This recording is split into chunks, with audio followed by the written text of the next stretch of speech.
बोलो त भइहाल्यो हैन त्यो तिमीहरुले स्क्वायर वालाको त्यो फेदमा जुन डन्डी छ नि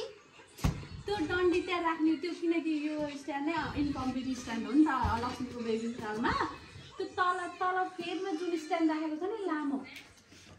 त्यो चाहिँ माथि लगाऊ अनि त्यो चाहिँ राम्ररी त्यो डेकोरेसन गर्छ मलाई अडिन्छ के त्यतिको अडिन्न राम्रो केही नि लाउनु पर्दैन के त्यो इनकम्प्लिटै छ के त्यो अस्ति हामीले त्यो चाहिँ माथि राख अनि त्यसलाई सबै चाहियो भने त्यो गोलोसँग बाँधिदिँदा हुन्छ के सानो धागोले भयो अब भाइ भाइसम्म भयो किनकि यो इनको उसै छ नि भाइ ट्राई गर ठिक छ भाइ पछि जाने हो लिएर त मामु लिएर आउँछु तिमीले लिएर गएर के गर्ने हो र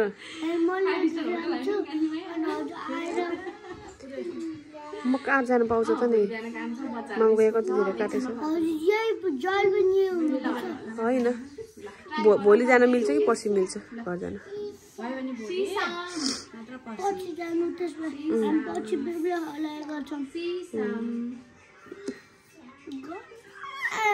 सक्दैन कि तिमी घर गएर टिभी हेर्छौ कि भाइलाई हेर्छौ त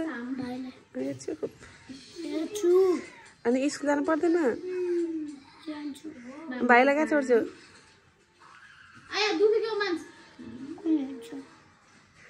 कसले हेर्छ अनि त्यही भएर यहीँ छोड्नु पर्यो मामुले हेर्छु पर्सि त फ्री हो पर्सि त मामु पनि आउँछ घर आउँछ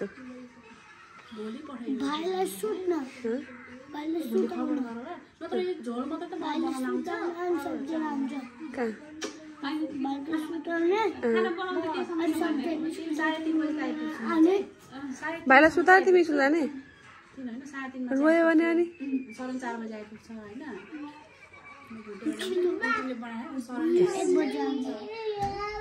भाइ त एभ्री 2 आवरमा रुन्छ बुबु खानालाई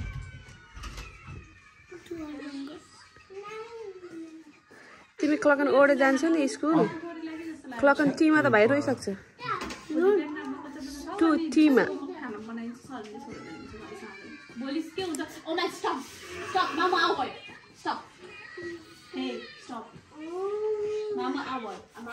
राम छ भाइ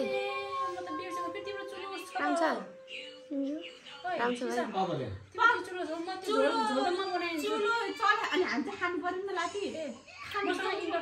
राम छैन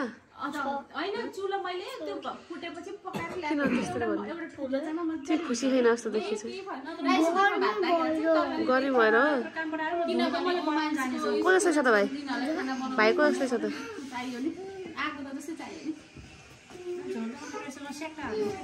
को जस्तो छ भन